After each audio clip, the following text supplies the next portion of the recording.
Have you maintained any contacts with your colleagues out at S4? No, I never heard from anyone other than for a very brief time after I left. Dennis, who was my supervisor, did try and make contact with me at the meeting place was the Union Plaza Hotel, and I took a friend of mine, Gene Huff, down there, and another friend, a former colleague and scientist from Los Alamos, and we saw him, but I also did recognize some security personnel walking around there from S4, so whether or not it was a setup or what was going on or he was trying to talk to me, we never found out, and we left. It just was a real strange situation. I never heard from him since. As we enter the 21st century, how has your experience changed your beliefs? Well, if you want to word the question, how are my opinions changed, I would say considerably. Before I was at S4, I was more or less one of the guys that thought, you know, all these government conspiracy and UFO buffs and things like that were complete lunatics. I even remember before I was involved there, a friend showed me a little newspaper clipping and said John Lear was giving a lecture who was touting that aliens from another world came to Earth and there's 70 different species. And I remember laughing on the phone that this guy had lost his mind. And I was also under the impression that, you know, boy, the government's all for the people and they, you know, they're out here to protect us and all that. You know, after the experiences I had there, everything is completely turned around. You know, the government is doing everything but looking out for us. I mean, the only thing they're looking out is for themselves. You know, obviously the ET craft do exist. Something had to build them, so there must be aliens.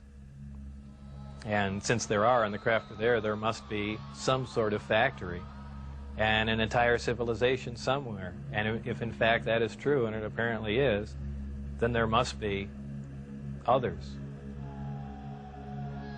Actual crafts and technology from another world. And that's probably the most important event in history. It kind of moved from science fiction into reality in my mind. And it really just, I guess, opened my eyes. The big thing is whether or not we can duplicate them. If we can understand what a device is or how something operates or what its physical makeup is, that's great. But if we can't duplicate it, it's useless to us. So there's really two phases to the project going on there. It's understanding what we're looking at, and then once we understand it, is can we duplicate it with earthly materials and earthly technology? And you know, unless we've got a handle on both of them, all that technology is useless to us. And if it turns out we can't do that, all we have is one single prized possession that we have to take care of, and that's it. After all that's been said and done, would you do this over again? What would you do differently? I would probably have played along for a longer time. I would like to have known a little bit more about the technology and probably kept quiet if I could have. And possibly never have said anything. I almost wish I had done that. You know, it's really only caused headaches and problems. But I believe if I was given the opportunity again to go back in time and redo it, I think I pretty much would have just shut up and gone along with the program. I would have much preferred that instead of the Navy or whoever it was, that hand-picked a few renegade scientists here and there, that they turn it over to some more qualified people. Obviously, I was not the most qualified person on propulsion or field propulsion or anything of that sort. I was just some guy. I mean, they could have picked, I could have named 10 or 12 other guys that were more qualified than me. But, you know, if they turned it over to the scientific community and not just a couple guys here in the United States, I mean, you need a large group of people in a large lab to research what's going on there, not a little quiet installation. It's the security itself that prevents them from getting anywhere. I mean, they never do work hand in hand. You can't have a military mind. Science itself must communicate, you have to have a free exchange of ideas. That's how things progress. And when you clamp down on a security system like that, where you work in isolated groups and ideas cannot be exchanged, you don't get anywhere, and that's the problem they have. What does the future hold for Bob Lazar?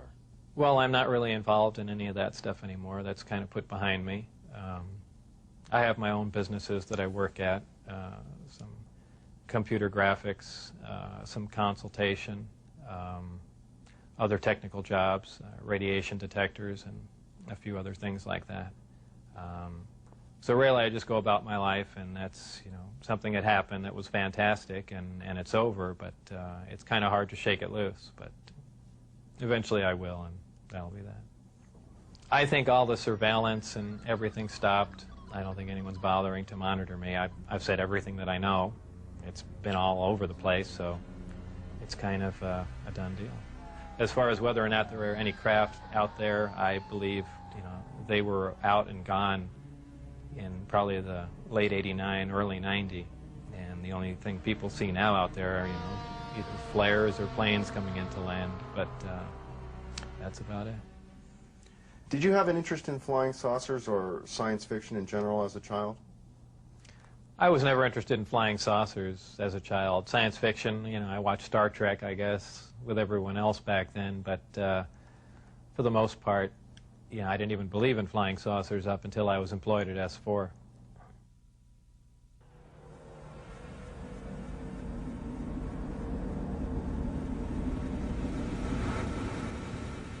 I couldn't help at one point in my discussions privately with General Secretary Gorbachev, when you stop to think that we're all God's children wherever we may live in the world, I couldn't help but say to him, just think how easy his task and mine might be in these meetings that we held if suddenly there was a threat to this world from some other species, from another planet, outside in the universe.